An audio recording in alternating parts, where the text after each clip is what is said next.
Álvaro, es un placer y un honor tenerte en el podcast. Muchísimas gracias. Bueno, muchísimas gracias a ti por invitarme, Carlos. Un placer. Tenemos muchos amigos en común y yo de hecho te descubrí porque hay personas con las que trabajo que están en tu programa Líder y me recomendaban que me asomara por ahí por Líder. Entonces empecé a mirar lo que estabas haciendo y me parecía muy, muy interesante. Entonces lo primero que se me ocurre preguntarte es cómo llegas a montar Líder. ¿Cuál es tu historia, tu trayectoria?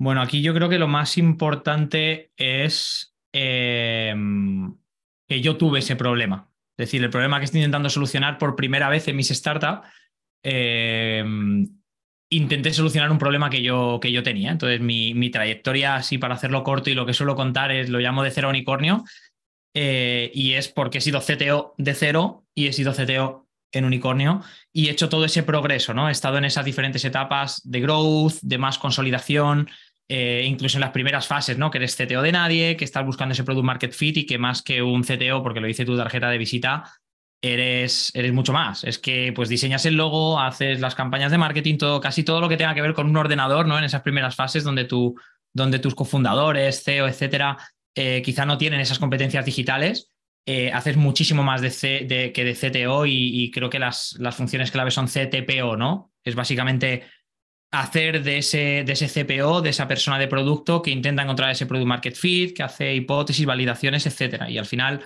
pues todas estas etapas me fueron llevando a liderar equipos cada vez más grandes, distribuidos, en persona, en diferentes sitios internacionales, etcétera. Y hasta estas últimas etapas, ¿no? Donde ya quizá como que cabalgas el unicornio, ya es una empresa más consolidada, son equipos mucho más grandes y en ese punto es donde empecé a tener la necesidad de tener otra capa de líderes que realmente fueran de mi confianza y pudieran ejercer ese liderazgo en sus equipos y transmitieran, ¿no? Esa cultura, esa visión de empresa, pudiéramos alinear objetivos y ellos se encargaran de la parte más técnica, ¿no? De los resultados clave alineados con esos objetivos estratégicos. Y es aquí donde me encontré bueno, el equipo que tenía como tech leads, team leads, eran simplemente las personas que habían creado esa app de Android, esa app de iOS, ese backend, ese frontend inicial de la empresa, tenían todo el conocimiento técnico, pero no llevaban el equipo, no lideraban ese equipo de la manera que yo creía conveniente para multiplicar su impacto como líderes, ¿no? Eran simplemente uno más, el experto al que todo el mundo acudía, pero no estaban haciendo ese esfuerzo de entender el plan de carrera de cada uno, tener esos one-on-one de manera regular y tenerlos de manera efectiva, atacando temas que no fuera el día a día. Entonces, todo esto me llevó a pensar, oye, ¿cómo puedo formarles? No encontré nada en el mercado y al final tuve que optar por un coach que se viniera con nosotros y se adaptara exactamente a nuestra problemática, ¿no? Entonces, cuando tuve ese problema, exploré con otros CTOs qué podía hacer, si ellos tenían esos problemas, si los ingenieros senior también tenían ese problema para poder convertirse en team leads o en engineering managers y me di cuenta de que, bueno, había un gap ahí. Tanto para los que querían crecer no tenían las herramientas, no encontraban nada para poder hacerlo, y los propios managers no encontraban herramientas o programas para poder hacerles crecer en sus equipos y tener un equipo más competente, ¿no? Entonces, digamos que surgió así de manera orgánica. Hice varios pilotos con esa experiencia, ¿no? de producto y de emprendedor y aquí estoy 3 años después, que sí que se ha consolidado el modelo y sí que tenemos un programa de referencia que es Ignite, que es precisamente para poder dar ese salto, poder empezar en liderazgo y si ya eres líder, ya eres engineering manager o team lead, pues tener esas bases de un management más moderno que quizá no has aprendido y que has aprendido, pues como hice yo, ¿no? Por prueba de error o por inercia, pero que a día de hoy conviene practicar y entender unas bases y tener un mapa mental de, oye, ¿qué se espera de mí como líder? Que es un poco la clave después de la cual podemos arrancar con profundizar en cualquiera de las temáticas y de las áreas que tienes que cubrir, pero muchas veces la falta de claridad es ese primer problema. Hmm. Sucede en nuestra industria que la persona que tiene un background técnico que ha estudiado en una ingeniería informática o un ciclo, si tiene habilidades o capacidad de responsabilidad, la empresa tiende a decirle en algún momento que se dedique a encargarse del proyecto y a guiar a otras personas.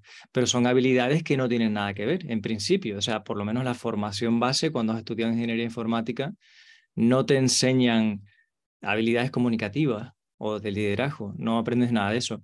Entonces mucha gente se siente perdida porque de repente está haciendo trabajo en un área en la que no tiene ninguna competencia y ahí es donde surge esa necesidad y donde tú te viste en su momento. Y una de las preguntas que me surgen a mí es cómo te formaste tú, aparte de prueba y error y aprender con errores, que es el aprendizaje más profundo, ¿cómo te formaste? Mira, yo de hecho, lo que intento implantar en Líder es un poco una representación de lo que yo entendí como mi formación más efectiva, ¿no? De las diferentes etapas, y es lo que intento consolidar aquí. Y es, llámalo framework, llámalo modelo, llámalo X, lo llamo KI porque tiene como tres áreas, ¿no? Una parte es el conocimiento, ¿no? El knowledge, otra parte es la experiencia y otra parte es la interacción. Entonces, sí, yo me formé por mi cuenta, leía muchos blogs, leía libros, etcétera. Pero bueno, el liderazgo es como cualquier deporte, es como el karate, hay que practicarlo y es como la programación. Al final tú tienes un entorno de programación y puedes practicar, hacer esos katas, hacer esos ejercicios que hay en las academias, ¿no?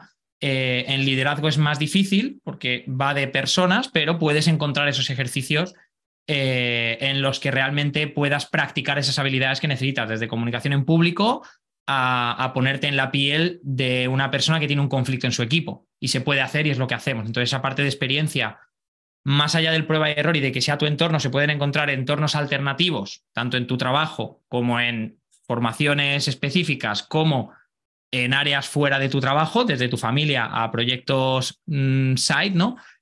Donde puedes practicar estas habilidades y por lo menos ir avanzando. Y la clave para mí, que es lo que creo que es la parte más menospreciada y más subestimada, es la I de interacción, o sea, es la interacción con otros. Y aquí la clave para mí fueron los mentores. En un programa de aceleración concreto tuve un mentor que fue muy bueno y es donde todo cambió. Y también una vez que entré en una de las startups como co-founder, sí que tenían un muy buen CTO, Sergi, el antiguo CTO de Ulabox, que fue realmente un referente para mí, me fue apoyando en aquellas dudas y en aquellas áreas donde yo seguía jugando a ir a ciegas y él ya había pasado por allí. Entonces, tener esa experiencia a mí me marcó y por eso los programas que hacemos lo llamamos programas de mentoring. No son programas formativos al uso, sino que intentamos ser mentores para ellos y traer nuestra experiencia más allá de una teoría de management 3.0 o de agilismo.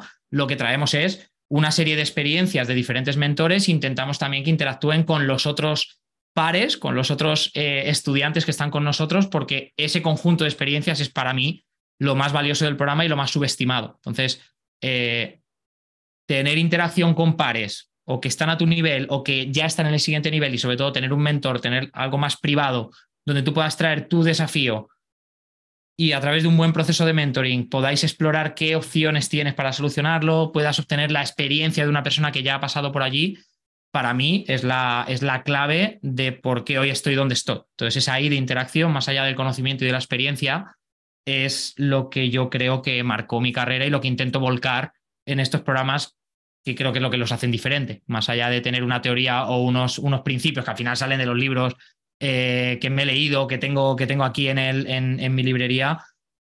Lo que importa es saber cómo alguien se ha enfrentado a eso antes de que tú te enfrentes, porque hay veces que, a diferencia de código, no vas a poder generar el entorno para poder enfrentarte a ello. Puedes simular un entorno en el que tienes que despedir a alguien, que es una de las situaciones más difíciles a las que te vas a enfrentar, pero no deja de ser un escenario ficticio, y saber qué técnicas usar, qué tipo de palabras, qué tipo de preguntas o cómo llevar esa conversación, te prepara un poquito para que cuando sea el entorno real sea un poco diferente y vayas con un aplomo y con una confianza que luego la otra persona lo va a notar. Y lo mismo para cualquier otra situación, meeting, facilitación, one-on-one, performance review o lo que sea, ¿no? Vas con una confianza, que es lo que intento traer en los programas, que es yo ya asumo, yo ya entiendo que me he enfrentado a esto al menos una vez y cuando me enfrente por primera vez en el entorno real de mi empresa actual, yo ya voy con esa confianza y con esa actitud y es lo que luego ven las personas de tu equipo y ve tu manager y el resto de stakeholders a los que al final reportas, ¿no? Yo creo que esa es la clave. Mm. Una vez oí decir que cuando tú mentorizas a una persona, en realidad se produce una mentorización bidireccional, que aprendes mucho de la persona con la que estás. Así que imagino que desde que has empezado tu programa y has empezado tu comunidad y tenés esas interacciones tan importantes, habrás aprendido mucho de personas que incluso teniendo menos experiencia en el sector, por ejemplo, han vivido o tienen otros problemas que son diferentes. ¿Y cómo ha sido? Me imagino que ha sido muy enriquecedor trabajar en esto, ¿no? Que además cuando tú enseñas siempre aprendes. Sí, de hecho nosotros usamos precisamente esa cita, ¿no? Que cuando una persona mentoriza, dos vidas cambian, ¿no? Creo que le estaba buscando, de Kevin Sesums. Eh, Al final, el yo seguir haciendo mentorías muy concretas, de verdad que ahora dentro de la compañía no me dedico tan en cuerpo y alma a las mentorías, pero al principio evidentemente lo hacía todo yo, tanto las mentorías como los programas. Y en esas mentorías individuales yo aprendía mucho de cuáles son los problemas reales que tiene la gente, y a mí lo que me dio es una visibilidad del ecosistema muchísimo mayor que cuando estaba solo en una empresa, porque entiendes qué está pasando en otras industrias, qué pasa en empresas que han ido creando cosas para otros y quieren convertirse realmente en un producto SaaS y tienen esos bloqueos, qué tipo de problemas tiene un líder que trabaja para una consultora donde tiene que ejercer influencia en el equipo del cliente, pero no tiene esa autoridad que la da el contrato, el decir, oye, yo soy del equipo y tú no.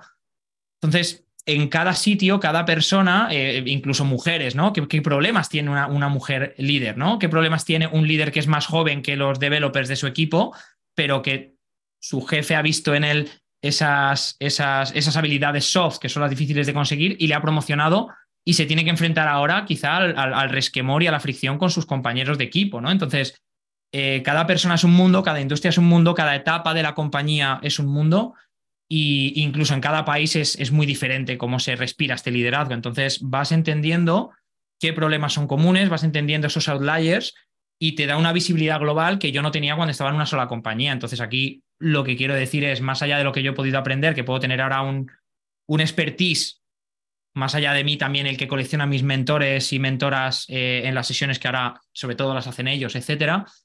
Eh, Mi recomendación es ser mentor es algo espectacular para seguir creciendo, y es algo que yo hice. En cuanto aprendí el valor que me dio a mí Sergi de Pablos, al final también empecé a ser mentor para otros, en este caso más desde el punto de vista más emprendimiento, startup, ¿no? Ya llevaba 2 startups y ayudé a emprendedores, empecé a ayudar a ingenieros a pasar a ser líderes, a CTOs en startups, etcétera.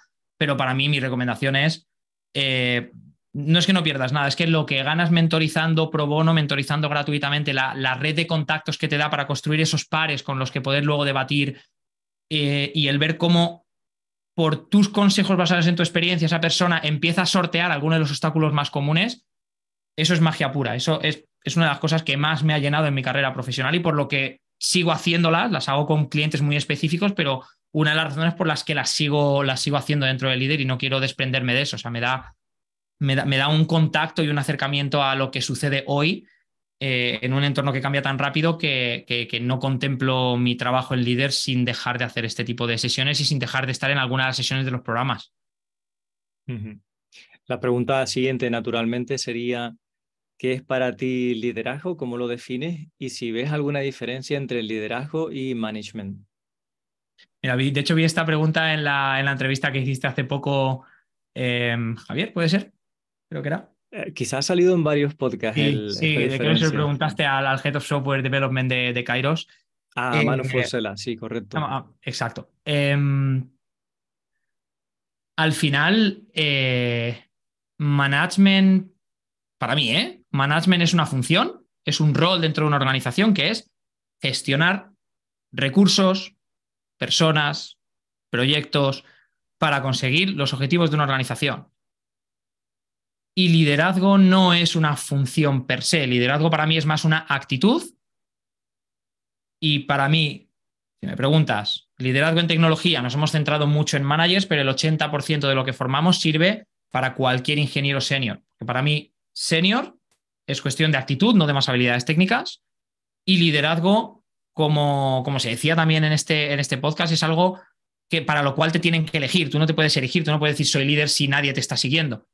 ¿Vale? Entonces, la clave para conseguir que te sigan es muy diferente de la clave para promocionar a ser manager. Y las habilidades, por tanto, también son diferentes. Pero para mí, no puede ser un buen manager sin ser un líder. Es decir, porque entonces no estarías ejecutando el management que necesitan las empresas a día de hoy para conseguir sacar el mayor partido de sus empleados y empleadas, que es que quieran hacer lo que cada uno quiere hacer y quieran explotar su máximo rendimiento cada día en favor de un objetivo que no es el tuyo personal, es el de la compañía que te está pagando.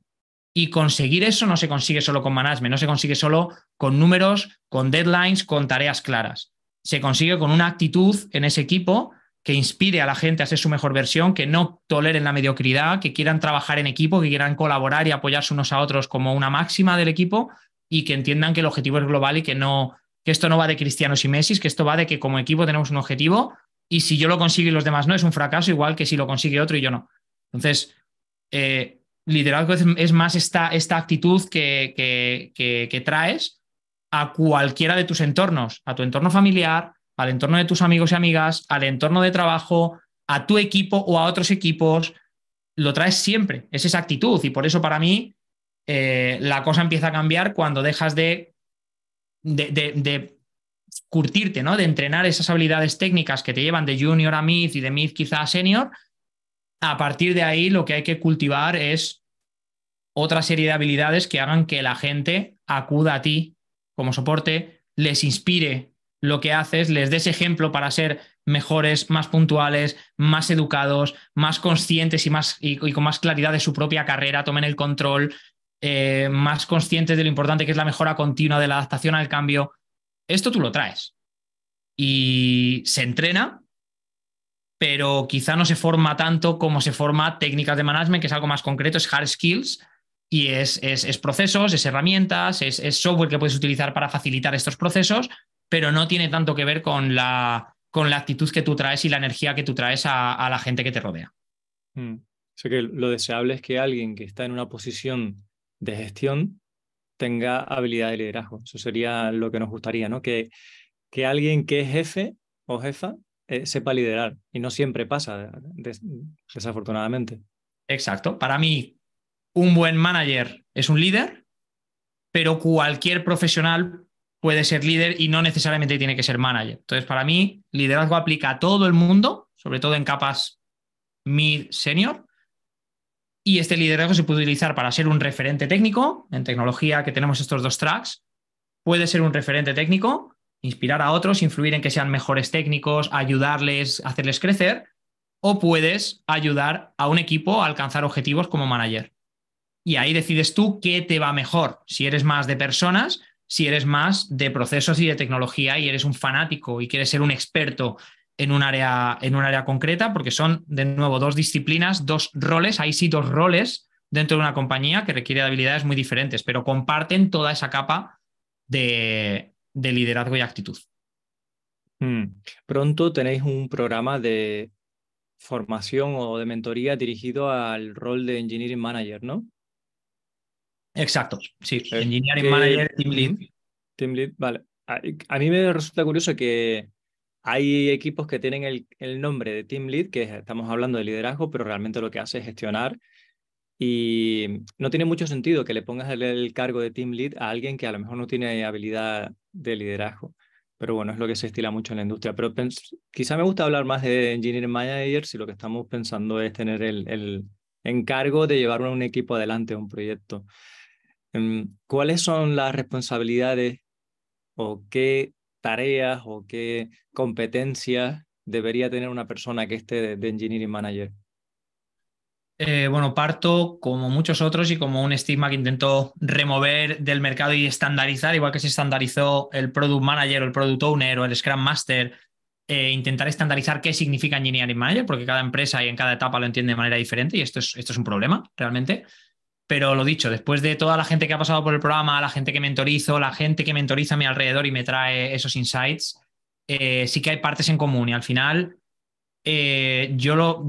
para definirlo fácil, ¿no? Para la audiencia que esté escuchando esto y que lo entiendan y tengan ese mapa mental, yo veo tres áreas para un engineering manager. Hay una capa muy importante de gestión de personas, hay una capa de producto y hay una última capa que es la tecnología.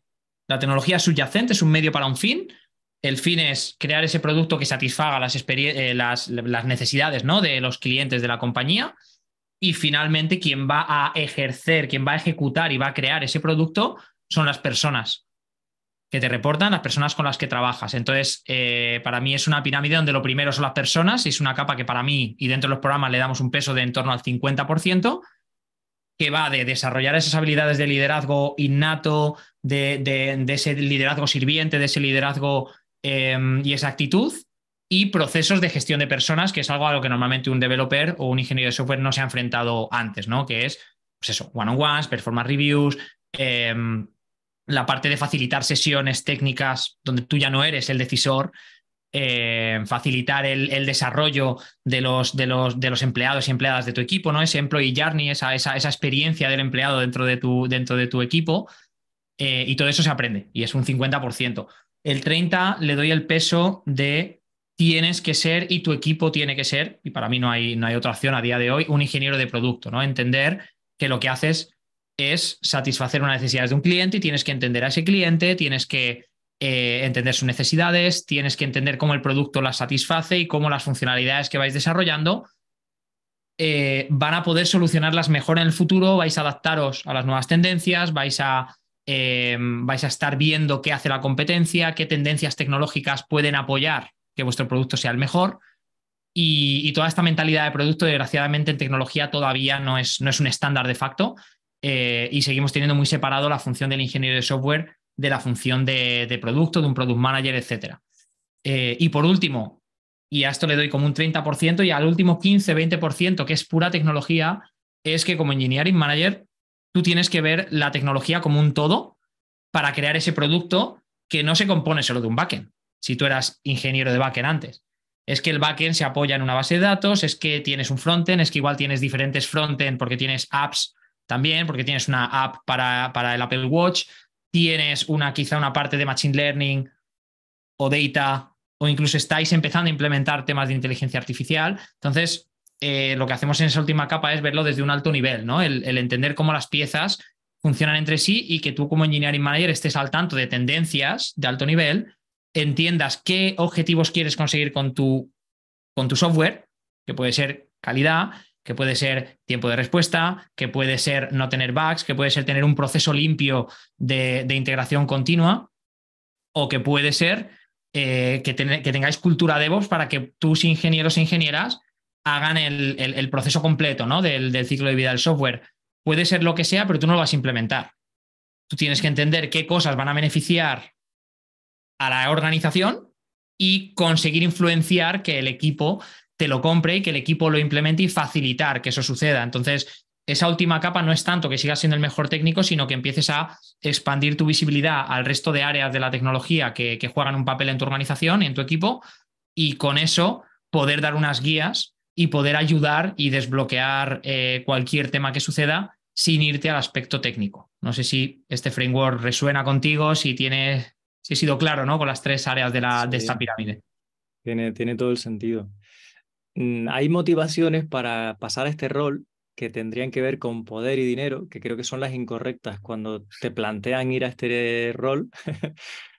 O tú quieres o aspiras, ¿no? Y dices, es que a mí me gustaría que me hicieran engineering manager para tener poder y que la gente esté subordinada o para ganar más dinero. Creo que no son las motivaciones adecuadas. ¿Cuáles dirías tú que son las motivaciones para aceptar esta propuesta si te la hace tu compañía? Tener más impacto. O sea, es lo que se espera de un engineering manager, multiplicar su impacto, porque hace que toda la gente de su equipo brille a su máximo, y por tanto tu tiempo lo estás dedicando en conseguir que no solo tus manos y tu cabeza ejecuten a su máximo nivel, sino es que tienes 5, 6, 10, 12, 20 personas que están rindiendo a su máximo nivel y no lo estaban. Es decir, el impacto de tu tiempo es un efecto multiplicador, no hace un efecto palanca, y los procesos y herramientas que tú tienes ya no son las mismas que tenías como developer, ¿no? Que es, si manejas muy bien el IDE y te sabes los comandos, eres mucho más eficiente y mucho más productivo. Si ahora utilizas ChatGPT, eres más productivo. Es que ahora, para ser más productivo, inviertes tu tiempo en otras cosas, y puede ser que la mayor palanca sea los one-on-one, porque consigues que a 6 meses vista una persona pase de un 40% a un 80% de rendimiento, y con una hora de tu tiempo cada 15 días para cada persona de tu equipo con, imagínate, ¿no? 10 horas cada 15 días, ¿vale? Que no es más de diría, un 12% de tu tiempo en 15 días, en lo que puede ser a lo mejor un sprint típico.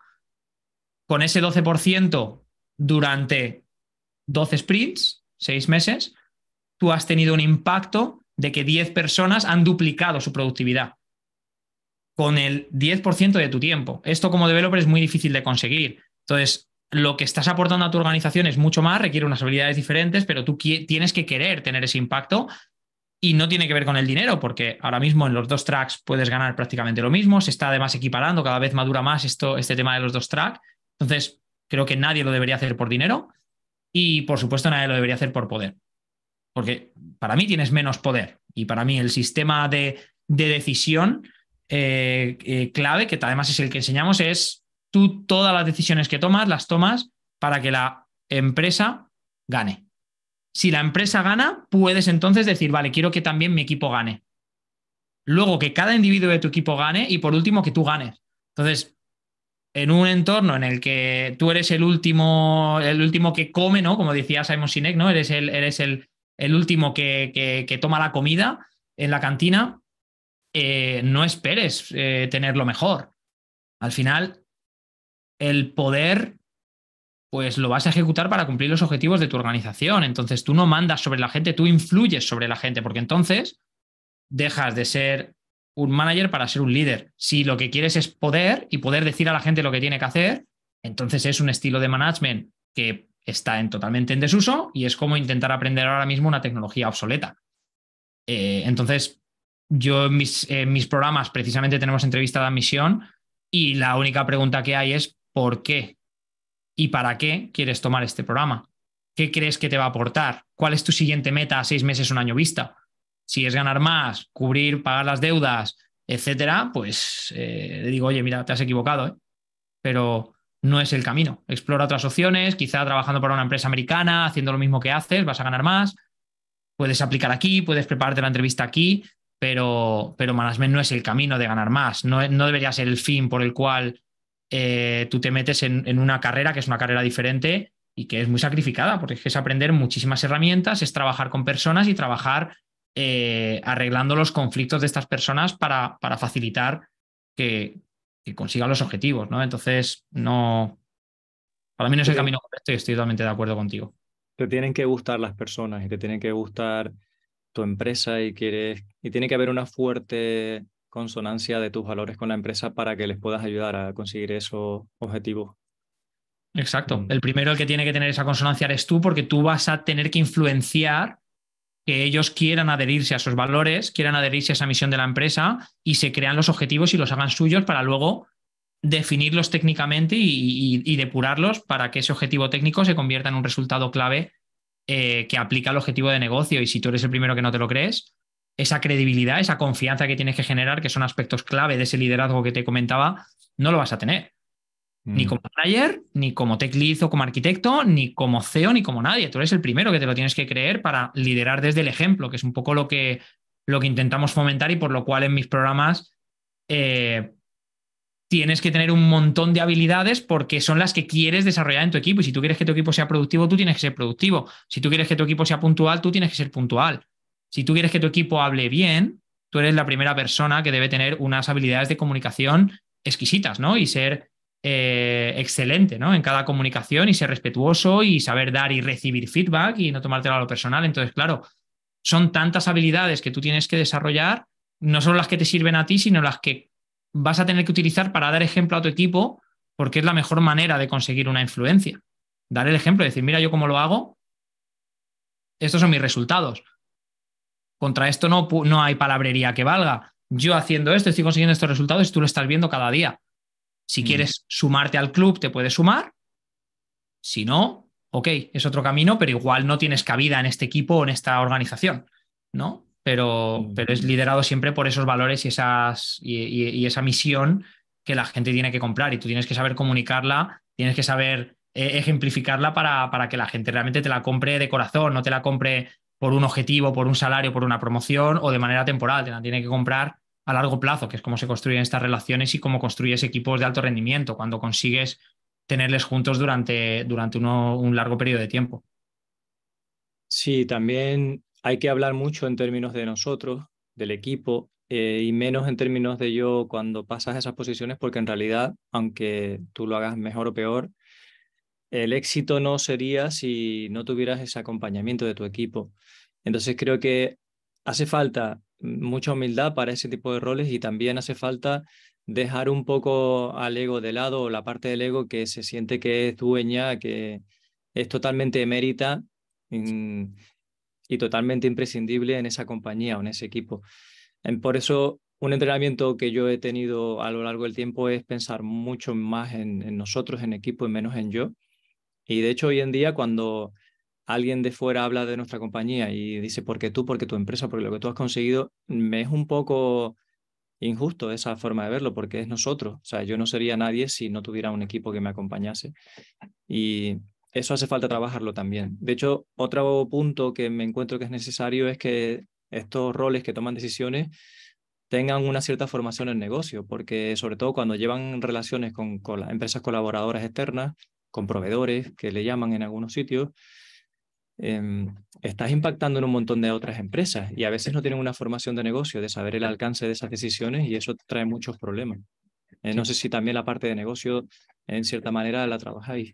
Sí, ese 30% que te hablaba de producto es tener una visión mucho más estratégica del cliente y tu cliente no tiene por qué ser solo, o sea, quiere decir, como engineering manager, tu cliente no tiene por qué ser solo el cliente de la empresa del producto que estás haciendo. Es que a veces hay desarrollos o hay proyectos donde tu cliente es un cliente interno o a veces tu cliente es otro engineering manager o la persona de producto, que es tu par, ¿no? En esa triada dentro de ese equipo producto, diseño y el engineering manager, por ejemplo. Entonces, eh, cuando hablamos de esta capa de producto, hablamos de salir del área tecnológica y entender que tú sirves a un negocio y tener esa visión estratégica, esa visión de negocio y entender para qué hacéis lo que hacéis y entender cómo las tendencias de mercado y tendencias macroeconómicas pueden afectar y puedes traer decisiones que no solo se basan en cómo beneficiar al negocio desde el aspecto puramente tecnológico, es que te abre la mente a tener una creatividad mucho más allá de la tecnología y poder proponer soluciones mucho más innovadoras a tu empresa y no depender de que la innovación venga top-down, que es la única manera de mejorar. No, es que tú y por ende, con tu ejemplo, todo tu equipo puede ir desarrollando esa visión estratégica, esa visión de producto e innovar como grupo y traer una innovación a tu empresa que va a traer mucho más beneficio. Entonces, eh, juntas eso con habilidades de comunicación, con stakeholders o con personas no técnicas, que eso entra en la parte más de people management, ¿no? En esas habilidades de comunicación. Y tienes ese mix para mí necesario en cualquier persona que lidere equipos de tecnología, que es, oye, que no vives en un silo, que no vives aislado en la tecnología, te llegan requests y no comunicas con nadie. Es que una vez pasas a liderar un equipo, empiezas a juntarte con personas que no tienen ni idea ni quieren tenerla de lo que hace tu equipo en el área de tecnología. Y tienes que saber explicarles lo que hacéis, conseguir que se influencien las decisiones que tú quieres que se tomen. Tienes que comprender y ser comprendido con personas de marketing o de ventas o de otras áreas, de finanzas, etcétera. Y eso no se consigue a la noche a la mañana. Eso es unas habilidades de comunicación y entender, ¿no? Ampliar tu visión. Son como las dos facetas clave que yo entiendo para tener esos ingenieros mucho más estratégicos. Estoy disfrutando mucho, Álvaro, de la conversación, pero es cierto que tú en pocos minutos tienes una reunión. Entonces debemos ir cerrando y me gustaría preguntarte por cuáles son tus libros de cabecera y referentes en liderazgo, de los que has aprendido, que recomiendas. Sí. Eh, Mira, eso. además los tengo aquí. Yo diría que es para, para liderazgo en tecnología. Para mí este es el libro de cabecera, Too Many Bosses, The Manager's Path, de Camille Fournier, porque es un camino basado en una línea temporal, de liderar a una persona y mentorizar a alguien a llevar un pequeño equipo, llevar varios equipos, ser líder de líderes, CTO, grandes ligas, etcétera, ¿vale? Entonces es como un camino, te puedes leer solo la parte del puesto en el que estés y te ayuda mucho y te da técnicas como muy concretas, ¿no? Es muy accionable. Y este me cambió la vida porque es Too Many Bosses, Too Few Leaders, Me gusta mucho porque te presenta una forma de entender la motivación intrínseca de los equipos que complementa un poco a la de Drive de Dan Pink, que también es un libro muy potente. Y al final te hace ver de una manera muy simple que lo que quiere cada persona de tu equipo de ingeniería se puede resumir en qué rol desempeña la organización, en qué entorno desempeña su trabajo y qué posibilidades de desarrollo tiene, ¿no? Y te das cuenta de que la gente cambia de trabajo al 99% de las veces por cosas que caen en alguno de estos tres cubos, ¿no? Estas tres áreas, y te da incluso una encuesta que puedes pasar a tu equipo, que te puedes pasar tú mismo, tú misma, para entender cuáles son las áreas que menos te motivan de tu empresa y de tu trabajo, y que puedas tomar acción y hablarlo con tu manager abiertamente para que tú puedas sacar tu mejor versión y puedas sacar toda la motivación que no te da ni el poder ni el dinero. Entonces, pues esa motivación intrínseca que te hace querer ser tu mejor versión y que vuelques ese querer ser tu mejor versión en una empresa que se va a beneficiar de ello y por tanto va a poder seguir pagándote y va a poder ganar más, y eso es ese win-win que se busca, ¿no? Entonces, un libro también muy, muy recomendado, la verdad. ¿Quién es la autora o el autor de ese libro? El autor es Rajiv Pesawaria, es Ah, hindú, vale. ¿vale? Y creo que es un muy buen libro y que complementa mucho toda la teoría hasta la motivación. Yo diría que con este y con el Drive de Daniel Pink lo tienes todo para entender cómo motivar a tus equipos, que es una de las áreas clave de ese liderazgo que comentaba, que no depende de tu rol y que aplica a todo el mundo que pueda estar escuchando ahora mismo, independientemente de si son managers o no. Mm. A mí me gusta mucho en castellano, bueno, y en catalán también, Daniel Gavarró, que él está en Lleida, si no me equivoco, y tiene un librito que se llama Liderazgo Consciente, que además era gratis, un librito pequeño, pero es muy revelador ese libro del liderazgo consciente, y en general las formaciones que yo he hecho con Daniel Gavarró de autoconocimiento son claves para poder liderar, porque no puedes liderarte, o sea, no puedes liderar a nadie si no te lideras tú mismo o tú misma.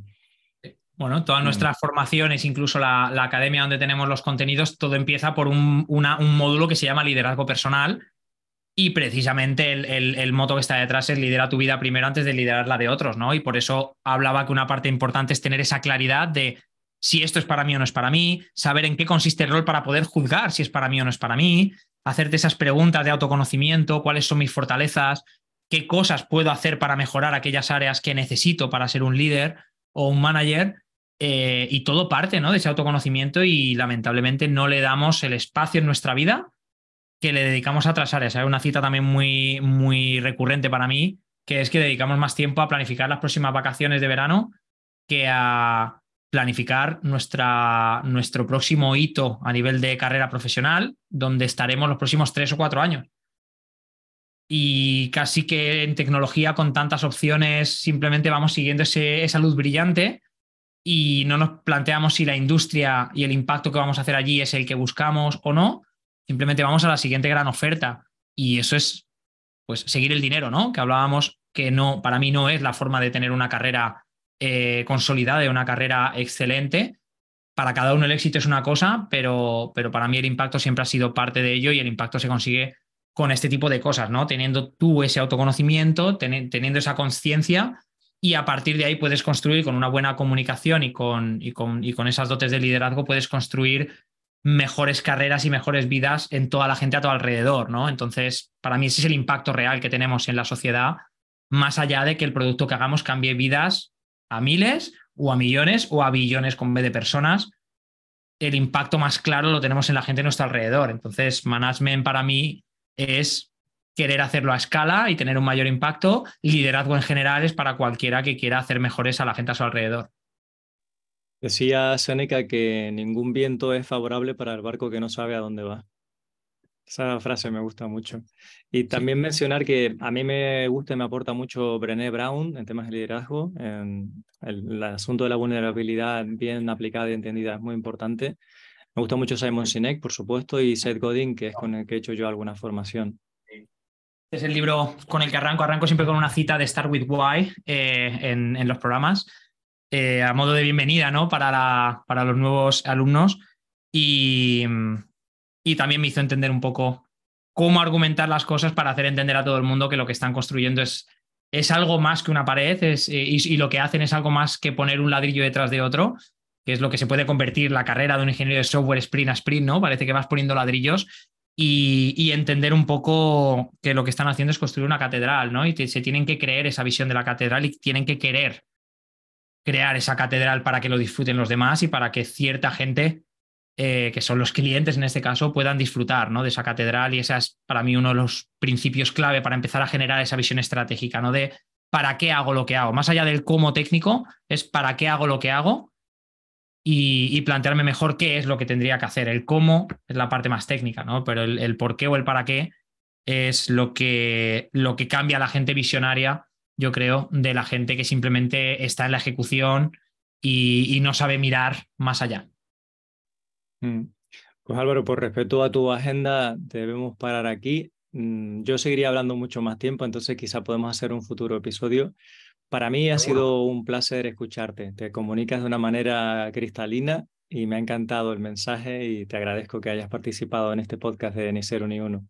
Bueno, Carlos, es un placer para tu audiencia también para cerrar. Yo también te conocí por referencias. Al final, mucha gente trabaja contigo de mi entorno. Os tienen como referentes y ya sabes que siempre es un placer recomendarte como he venido haciendo. Ahora que podemos tener estos espacios mucho más, así que vamos, directamente cuenta conmigo para cualquier otra temática que quieras tratar. Todo lo que tenga que ver con liderazgo, gestión de equipos, etcétera, estoy a tu disposición para poder tener estos espacios y que no nos coma el tiempo las siguientes reuniones. Así que nada, un placer de verdad poder estar aquí con tu audiencia. Espero que haya habido contenido útil, que la gente, bueno, pueda reflexionar y sobre todo cosas que puedan aplicar en su día a día a partir de mañana mismo. Seguro que sí. Muchísimas gracias. Gracias a ti.